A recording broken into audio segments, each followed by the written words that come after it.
Bismillahirrahmanirrahim. Assalamualaikum warahmatullahi wabarakatuh.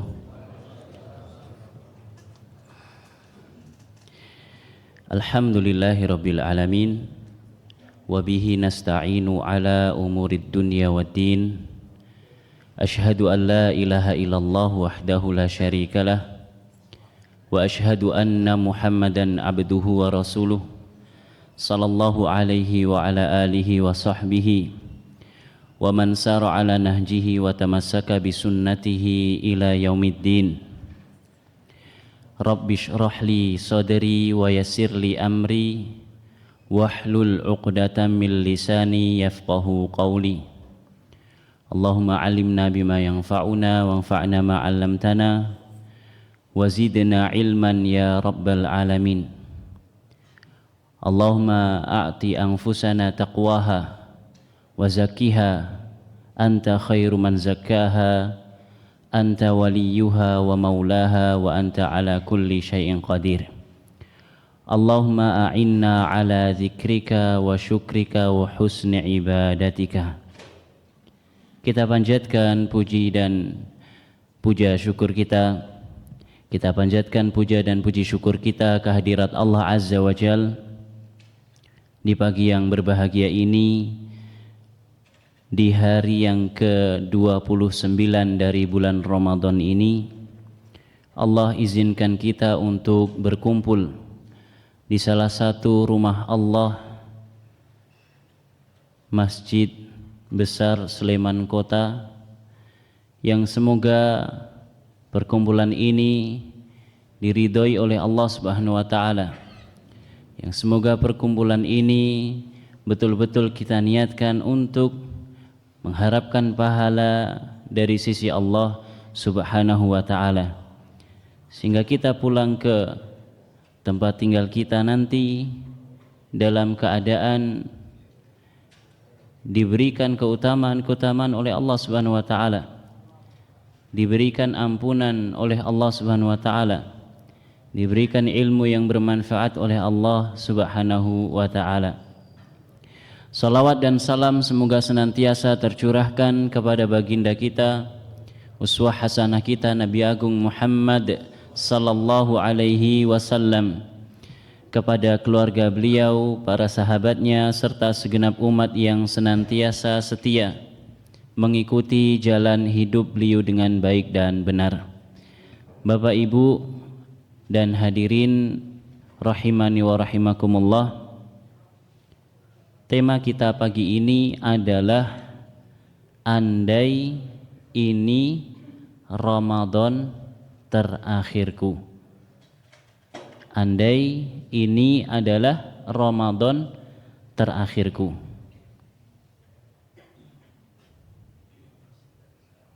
Kira-kira bagaimana Pak, Bu? Kalau pagi ini atau Ramadan tahun ini adalah Ramadan terakhir kita, kinten-kinten pripun? Maknanya apa? Maknanya tahun depan kita sudah tidak bertemu dengan Ramadan lagi. Maknanya sebelum Ramadan tahun depan Allah telah mewafatkan kita. Pertanyaannya, bolehkah kita berandai-andai? Angsal napa mboten, Pak? Angsal napa mboten?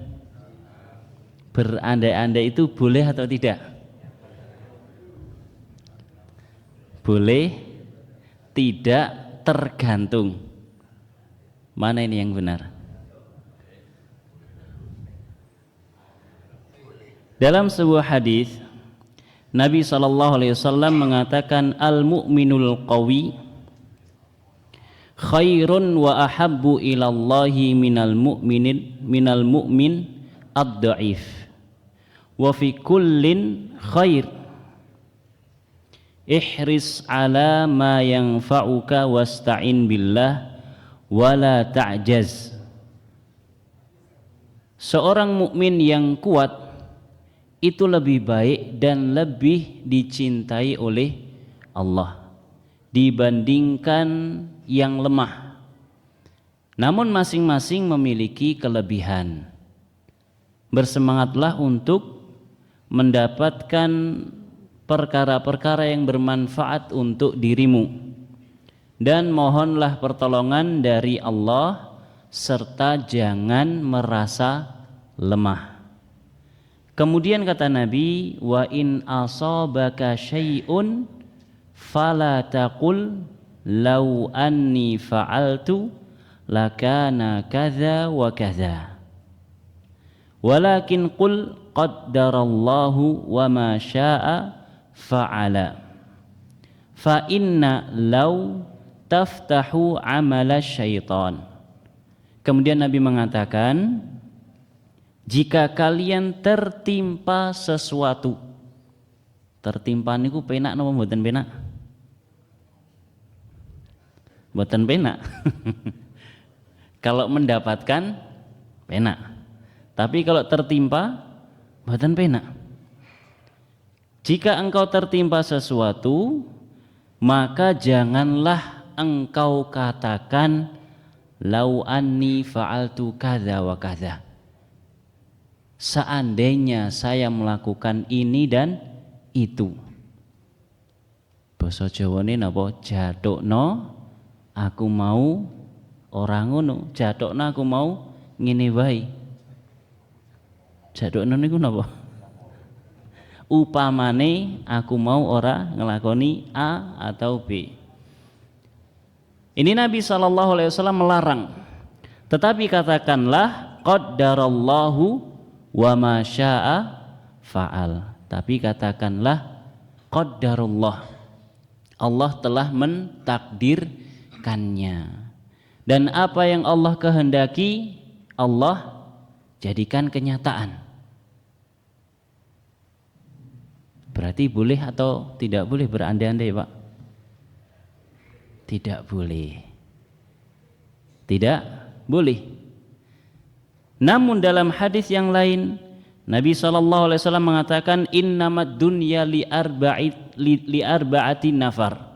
Dunia itu diperuntukkan untuk 4 golongan manusia. Secara ringkas, golongan yang pertama orang yang diberikan ilmu dan harta. Kemudian dia memanfaatkan harta tersebut sesuai dengan ilmu yang dia miliki, sehingga dia mendapatkan pahala yang luar biasa di sisi Allah. Ini orang yang pertama. Orang yang kedua, dia hanya diberikan ilmu tapi dia tidak diberikan harta.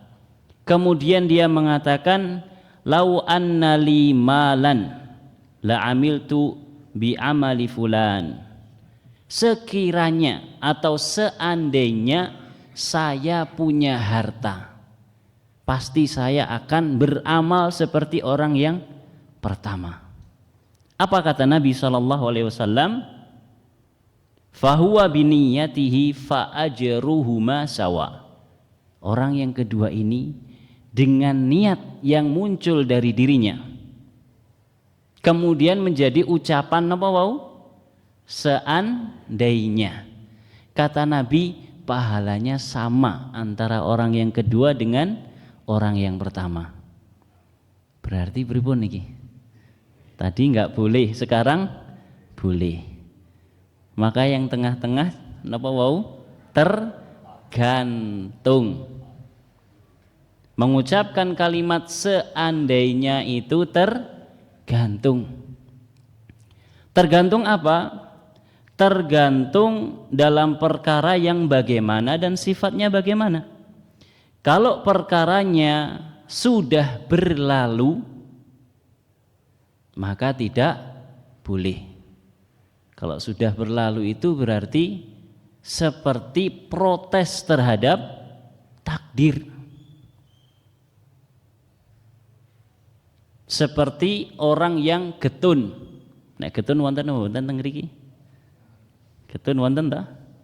Menyesali sesuatu yang telah lewat. Menyesali takdir Allah Subhanahu wa taala. Namun kalau perkaranya adalah perkara yang sifatnya positif dan dia waktunya akan datang, maka itu tidak mengapa. Pertanyaan berikutnya, bagaimana dengan Ramadan kita ini? Sudah berlalu atau akan datang? Sudah berlalu atau akan datang? Kita masih berada di dalam bulan Ramadan. Sudah ada sebagian besarnya yang berlalu, namun masih ada bagian yang akan datang. Lalu bagaimana? Seperti yang kita sampaikan beberapa waktu yang lalu, ya, yang sudah berlalu maka kita memohon ampun kepada Allah Subhanahu wa taala. Kemudian yang akan datang kita perbaiki. Masih ada yang hafal pesan yang disampaikan oleh Fudail bin Iyad yang beberapa waktu lalu kita sampaikan di Serambi? Masih ada yang hafal?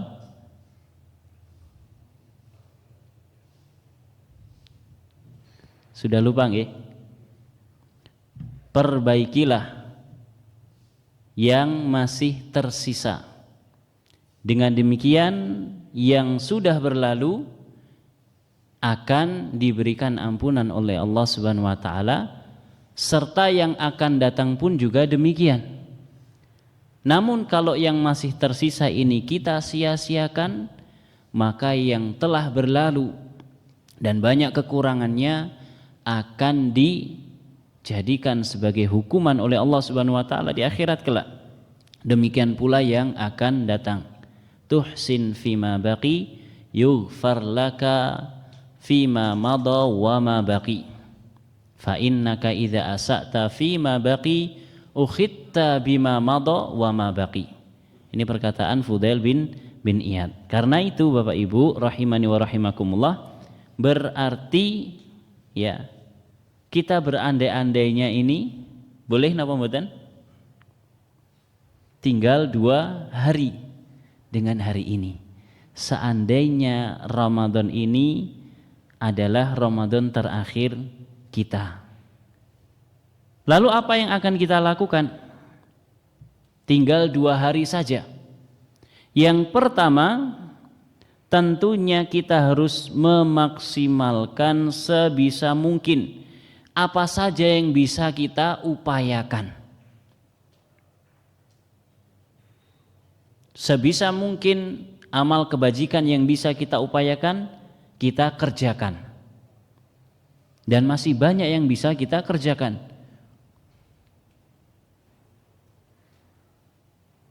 Malam Lailatul Qadar sudah kelewat misalkan. Sampun kelewat napa dereng? Sampun kelewat napa dereng? Tugas kita adalah mencari, tidak menentukan. Wallahu ta'ala a'lam, turunnya malam Lailatul Qadar di malam yang keberapa. Sehingga kita tidak bisa berdalih dengan hal tersebut. Lailatul Qadar sudah kelewat, bukan. Tidak bisa kita mengatakan demikian. Masih ada sisa waktu untuk memaksimalkan ibadah-ibadah yang mungkin dulu terlewat di awal-awal Ramadan. Ketika Nabi SAW memasuki akhir Ramadan, sebagaimana yang sering disampaikan, beliau senantiasa beriktikaf di 10 malam terakhir dari bulan Ramadan. Kemudian kata Abdullah bin Abbas, di Ramadan terakhir beliau melakukan iktikaf 20 hari atau 20 malam. Kata Ibnu Abbas, falamma kana ama qubida fihi i'takafa 20 yauman. Di tahun yang Nabi SAW diwafatkan di dalamnya, beliau melakukan i'tikaf 20 malam. Tahun-tahun sebelumnya 10 malam saja. Namun di tahun terakhir beliau menambahkan menjadi 20. Demikian pula Nabi SAW di setiap Ramadan beliau murajaah, beliau setoran hafalan Al-Quran kepada Jibril alaihissalam setiap Ramadannya 1 kali. Namun di akhir hayat beliau sallallahu alaihi wasallam menyetorkan hafalannya dan disimak oleh Jibril sebanyak 2 kali. Kata Nabi sallallahu alaihi wasallam, "Inna Jibrila yu'ariduni al-Qur'ana marratan wa innahu 'aradani 'ama marrataini wala arahu illa hadara ajali." Kata beliau, sesungguhnya Jibril dia senantiasa menyimak hafalan Al-Qur'anku di bulan Ramadan 1 kali. Jadi Nabi setor kepada Jibril dari awal sampai akhir 1 kali, 1 putaran. Kata beliau, di tahun ini Jibril menyimak hafalan Al-Quran 2 kali. Dan tidaklah hal tersebut dilakukan kecuali saya sudah merasa bahwa ajalku semakin dekat. Seandainya ini adalah Ramadan terakhir kita, tentu kita akan memaksimalkan sebisa mungkin yang masih tersisa. Kenapa? Karena tahun depan kita tidak bisa ketemu Ramadan lagi. Nah, yang jadi masalah Bapak Ibu rahimani wa rahimakumullah, kita tidak tahu kapankah akhir hayat kita. Kinten-kinten nek tahun ngajeng sampun mboten saged kepanggih Ramadan pripun Pak Bu? Sedih napa mboten? Sedih. Namun kesedihan tersebut sudah tidak berlaku karena kita sudah pindah alam. Ini yang pertama, memaksimalkan apa yang masih yaitu tersisa dari bulan Ramadan ini. Kemudian yang kedua adalah melakukan introspeksi diri, melakukan muhasabah. Kiranya sebelum Ramadan ini kita adalah orang yang biasa-biasa saja di dalam beribadah. Pokoknya nek wancine salat ya salat. Kadang neng masjid. Kadang ora, kadang wis mepet waktu salat berikutnya. Kalau kita orang yang biasa-biasa saja, maka hendaknya selepas Ramadan ini kita menjadi orang yang luar biasa. Yang biasanya seperti tadi, setelah Ramadan nanti maka berusaha 5 waktu di masjid. Berusaha 5 waktu di masjid. Yang sebelum Ramadan mungkin ada, mohon maaf, sifat kikir. Selama Ramadan dilatih. Setiap hari sedekah, setiap hari masukkan berapa lembar kertas uang di dalam kotak amal, ngasih senyum kepada orang yang lewat, ngasih sedekah yang ringan kepada orang-orang yang membutuhkan, dilatih selama Ramadan. Maka selepas Ramadan nanti hendaknya kita pertahankan. Demikian pula yang mungkin sebelum Ramadan adalah seorang yang mufarrid, orang yang menggampangkan. Salat ya salat, ning tasih bolong-bolong.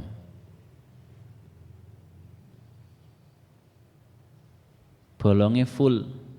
Salate gur Jumat tok. Nah niki mboten bolong nek ngaten niku nggih. Wonten apa mboten orang yang modelan seperti itu? Kata nama mboten? Banyak. Kenapa kok bisa banyak? Karena mohon maaf itu adalah buah dari pemikiran yang salah. Sing penting Jumatan Islami sih utuh. Ini pemikiran yang salah. Tidak benar pemikiran yang semacam itu. Karena kita sebagai seorang muslim, kita wajib untuk sholat 5 waktu. Meskipun mungkin tidak berjamaah di masjid, sholat 5 waktu adalah wajib. Sehingga tidak bisa kita hanya sholat Jumat saja. Namun kalau kita ternyata sebelum Ramadan kita adalah termasuk golongan orang yang sholatnya cuman Jumat tok, maka hendaknya setelah Ramadan nanti tambah napa mboten? Tambah salate napa tambah mboten salat? Tambah salate. Tambah napa maghrib kali isya? Nggih mboten nggih, tambah semuanya. Semuanya dikerjakan. Semuanya dikerjakan. Mirisnya Bapak Ibu rahimani wa rahimakumullah, mirisnya kita yang Masya Allah ketika Ramadan sholat 5 waktu berusaha di masjid, sholat tarawih yang hukumnya sunnah selalu di shaf terdepan. Mirisnya di tanggal 1 Syawal napa? Shafnya kosong. Bahkan tidak jarang di sholat pertama di 1 Syawal napa? Kita terlewat. Salat napa kinten-kinten? Salat subuh. Malam sibuk mempersiapkan untuk salat Id. Apalagi kita di musim hujan semacam ini.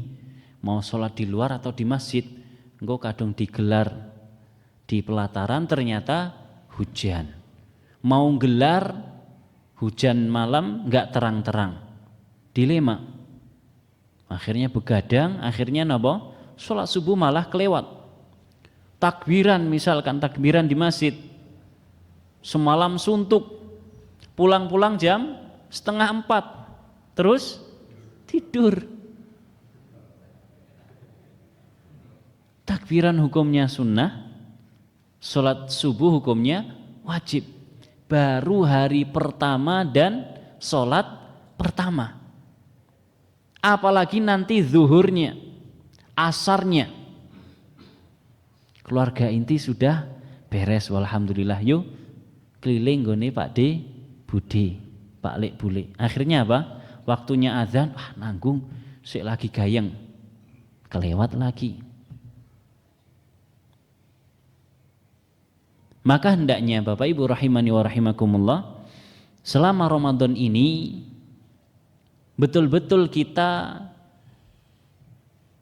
menjadikan Ramadan ini sebagai madrasah untuk kita, mendidik diri kita, membiasakan diri kita untuk taat kepada Allah Subhanahu wa taala. Kita yang biasanya sholat tarawih 11 rakaat atau 13 rakaat atau 23 rakaat, untuk sholat subuh 2 rakaat sangat ringan. Sangat ringan sekali. Ini bagi orang-orang yang merasa bahwa Ramadan adalah madrasah yang mendidik dirinya. Dan kita usahakan ada efek positif dari bulan Ramadan. Jangan sampai kita keluar dari Ramadan kemudian kita latah seperti orang-orang awam. Apa yang mereka katakan?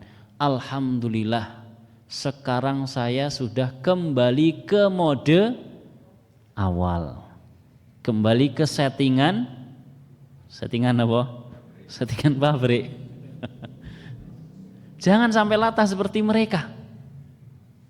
Keluar kita dari Ramadan, kita harus pertahankan ibadah-ibadah yang kita mampu untuk mempertahankannya. Sayang, selama Ramadan kita digembleng, kemudian keluar kita menjadi seperti semula. Demikian pula ya hendaknya Ramadan ini kita mendapatkan ampunan dari Allah Subhanahu wa taala. Nabi SAW pernah naik mimbar kemudian mengucapkan amin, amin, amin.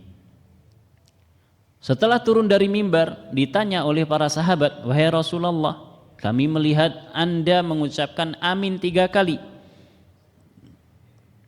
apakah gerangan yang menyebabkan Anda mengucapkan perkataan tersebut?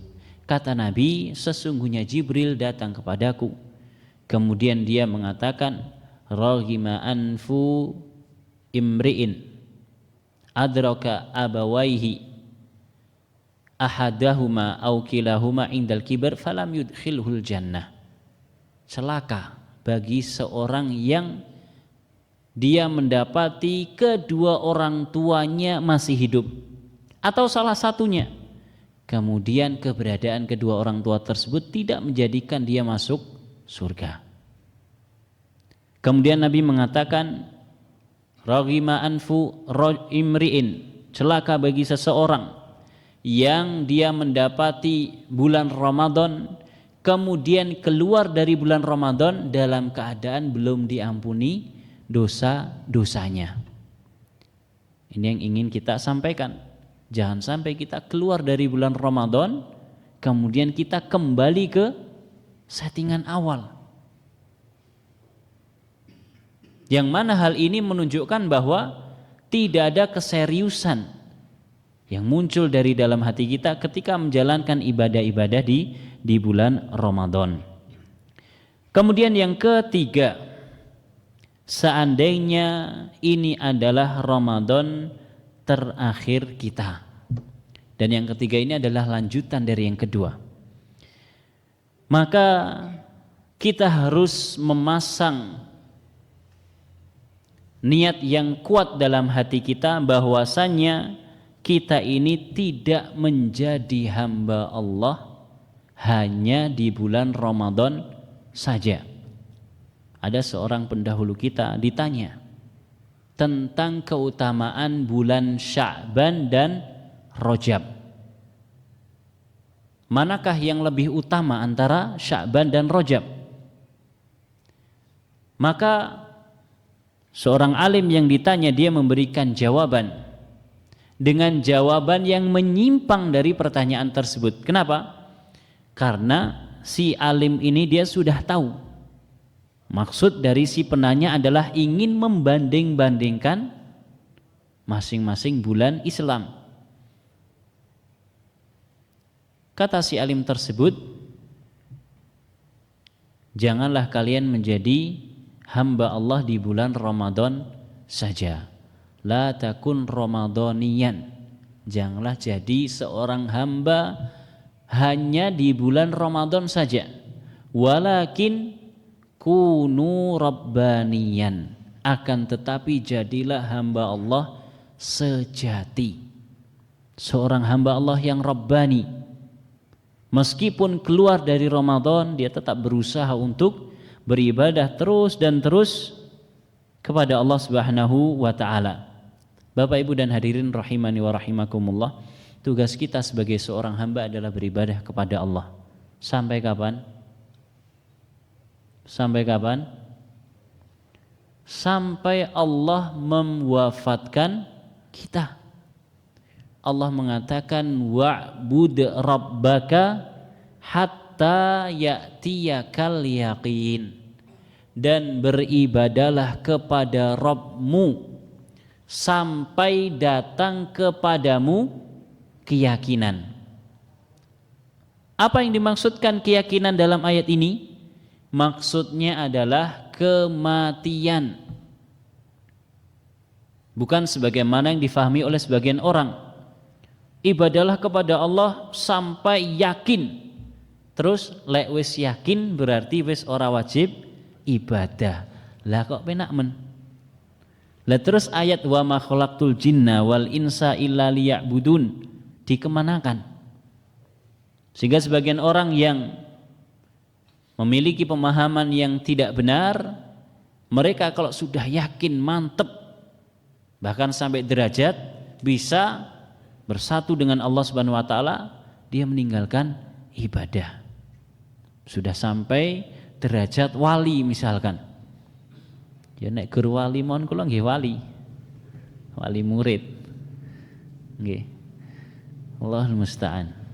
Maka tugas kita sebagai hamba Allah untuk terus dan terus menghambakan diri kepada Allah ini tidak sebatas di bulan Ramadan saja. bahkan sampai kita wafat. Wa'bud rabbaka hatta ya'tiyakal yaqin. Beribadalah kepada Allah sampai datang kematian. Sampai datang kematian. Bahkan pun ketika kita didatangi oleh malaikat maut dan malaikat maut akan mencabut nyawa kita, Nabi SAW memberikan petunjuk supaya kita mengucapkan apa? La ilaha illallah. Mengucapkan kalimat la ilaha illallah ini adalah ibadah. Mengucapkan kalimat la ilaha illallah adalah ibadah dan bahkan merupakan puncak tertinggi daripada cabang-cabang keimanan. Nabi mengatakan man kana akhiru kalamihi la ilaha illallah dakhalal jannah. Barang siapa kalimat terakhir yang terucap dari lisannya adalah la ilaha illallah, dia akan masuk ke dalam surga. Kalau kita melihat pemahaman orang yang beribadah sampai yakin terus, kemudian tidak wajib lagi, nah terus nanti kalau wafat mengucapkan apa? Karena itu tugas kita sebagai hamba Allah, menghambakan diri kepada Allah ini sampai ajal menjemput kita. Kemudian yang keempat, seandainya ini adalah Ramadan terakhir kita, maka hendaknya kita memohon perlindungan kepada Allah Subhanahu wa ta'ala. Kenapa demikian?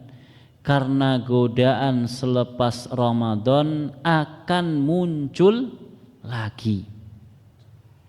Bahkan seperti yang kita sebutkan tadi, di hari pertamanya.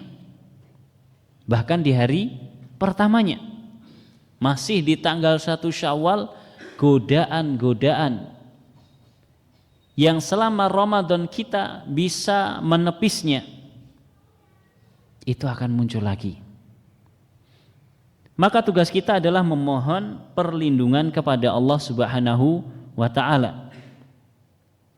Dan godaan-godaan tersebut tentu menarik hati. Godaan-godaan selepas Ramadan tentu menarik hati.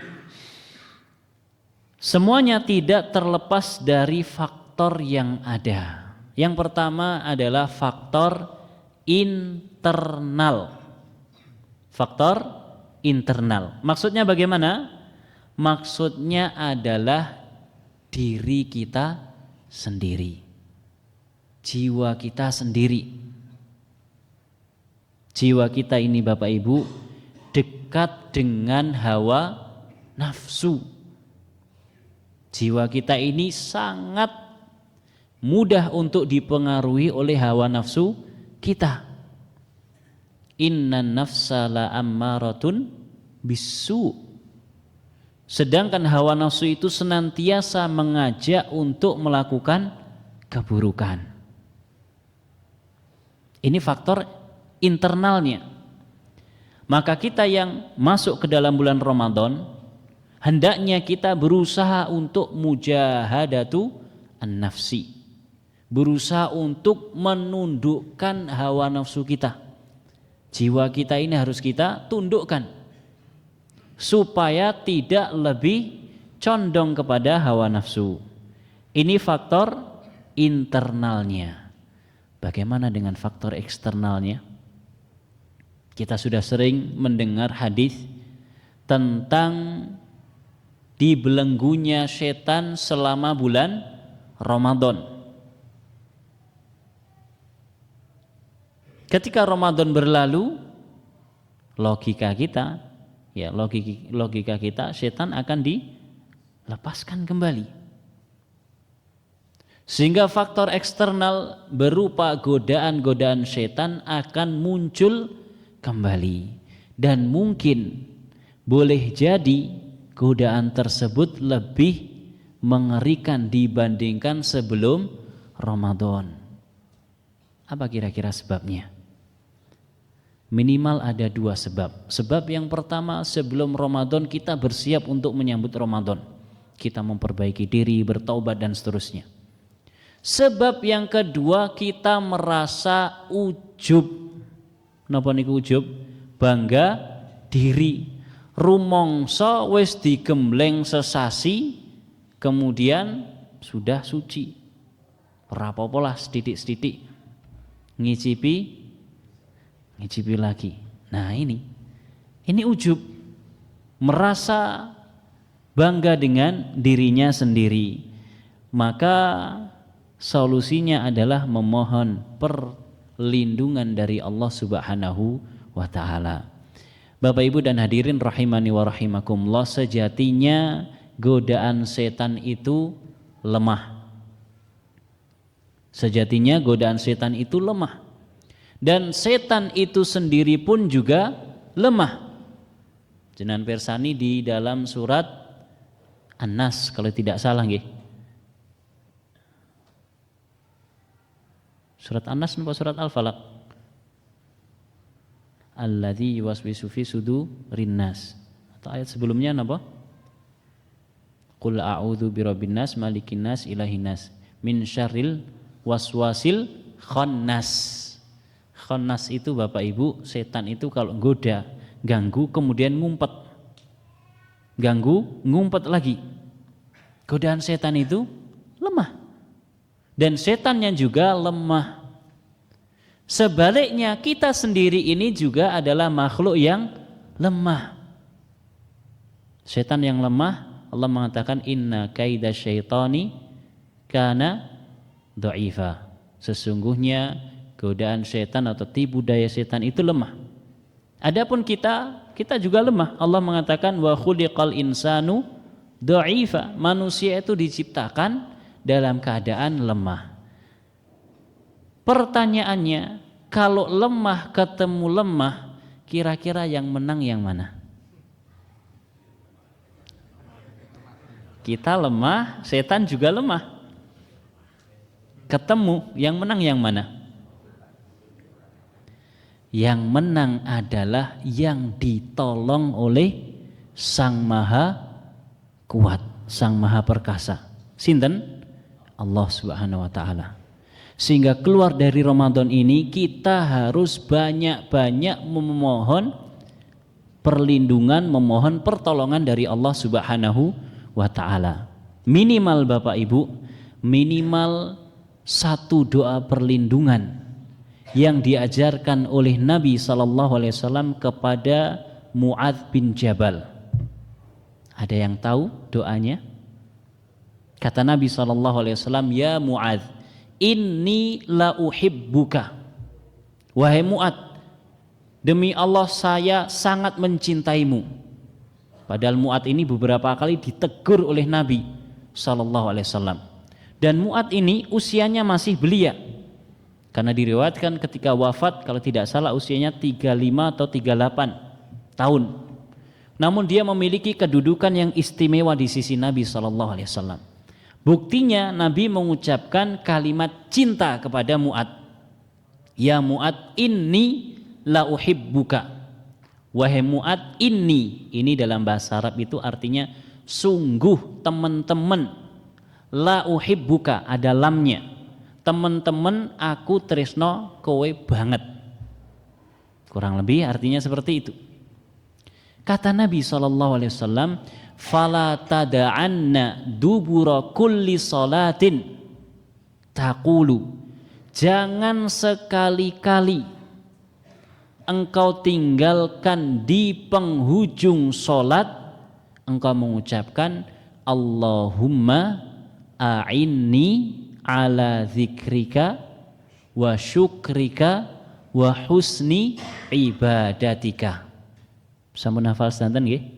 Allahumma a'inni ala zikrika wa syukrika wa husni ibadatika. Ya Allah, tolonglah saya, bantulah saya untuk senantiasa ingat kepadamu.